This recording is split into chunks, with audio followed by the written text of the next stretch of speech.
ಎಲ್ರಿಗೂ ನಮಸ್ಕಾರ ಫ್ರೆಂಡ್ಸ್. ಇಡಿಗಾಸ್ ಮನೆ ರುಚಿ ಚಾನಲ್ಗೆ ಸ್ವಾಗತ.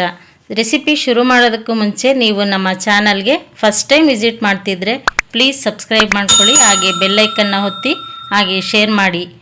ಫ್ರೆಂಡ್ಸ್, ಈ ವಿಡಿಯೋನ ಸ್ಕಿಪ್ ಮಾಡದೆ ಕೊನೆವರೆಗೂ ನೋಡಿ.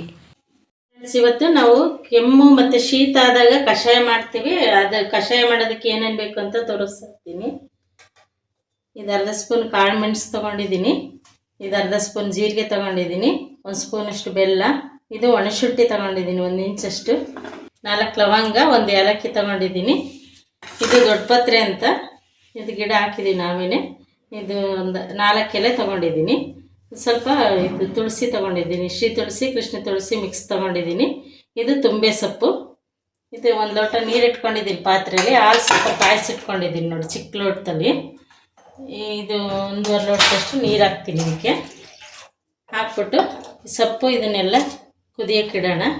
ತುಳಸಿ ಹಾಕಿದ್ದೀನಿ, ದೊಡ್ಡಪತ್ರೆ, ತುಂಬೆ ಸೊಪ್ಪು, ಜೀರಿಗೆ ಹಾಕ್ತಿದ್ದೀನಿ.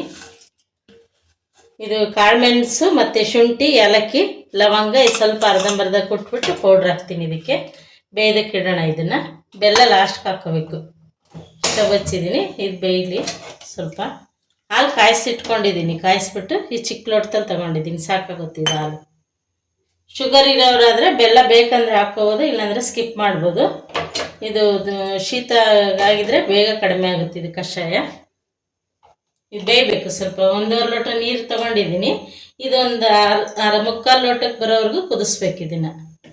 ಇದನ್ನು ಸ್ವಲ್ಪ ಪುಡಿ ಮಾಡ್ಕೊಂಡು ಹಾಕ್ತೀನಿ. ಇದನ್ನು ಕಾಳುಮೆಣಸು, ಶುಂಠಿ, ಲವಂಗನ, ಏಲಕ್ಕಿನ ನೋಡಿ ಫ್ರೆಂಡ್ಸ್. ಇದು ಮೆಣಸು, ಶುಂಠಿ ಮತ್ತು ಲವಂಗ ಇದನ್ನೆಲ್ಲನ ಪುಡಿ ಮಾಡಿ ಇಟ್ಕೊಂಡಿದ್ದೀನಿ. ಇದನ್ನು ಹಾಕ್ತೀನಿ ಇದಕ್ಕೆ ಬೇಯೋದಕ್ಕೆ. ಚೆನ್ನಾಗಿ ಇದು ಬೇಯಲಿ. ಬೆಲ್ಲನೂ ಹಾಕ್ತೀನಿ ಈಗಲೇ.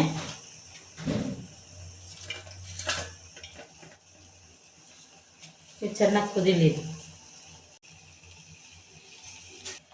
ನೋಡಿ ಫ್ರೆಂಡ್ಸ್, ಈ ಥರ ಕುದೀತಾ ಇದೆ. ಇದಕ್ಕೆ ಬೇಕಾದರೆ ಇನ್ನೂ ಒಂದು ವಿಳೆದೆಲೆನೂ ಹಾಕ್ಕೋಬೋದು. ಎಷ್ಟೇ ಶೀತ ಕೆಮ್ಮಾಗಿದ್ರೂ ಕಡಿಮೆ ಆಗಿಬಿಡುತ್ತೆ ಬೇಗ. ಮಕ್ಳಿಗೂ ಕೊಡ್ಬೋದು, ಇದೇನು ತೊಂದರೆ ಇಲ್ಲ.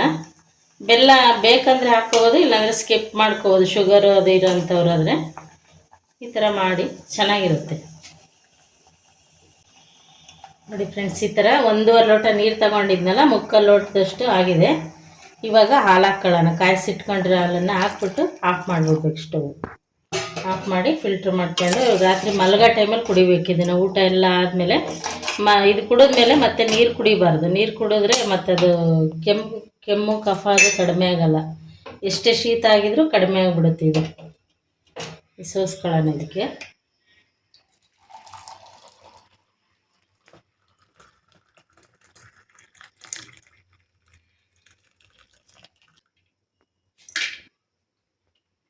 ನೋಡಿ ಈ ಥರ ಆಗಿದೆ. ಈ ಥರ ಒಂದು ಸಲ ಟ್ರೈ ಮಾಡಿ ಫ್ರೆಂಡ್ಸ್. ಹೇಗಿದೆ ಅಂತೇಳಿ ಕಮೆಂಟ್ ಬಾಕ್ಸಲ್ಲಿ ನನಗೆ ತಿಳಿಸಿ. ಇದು ತುಂಬ ಚೆನ್ನಾಗಿರುತ್ತೆ. ಎಷ್ಟು ಶೀತ ಆದರೂ ಕಡಿಮೆ ಆಗಿಬಿಡುತ್ತೆ ಬೇಗ.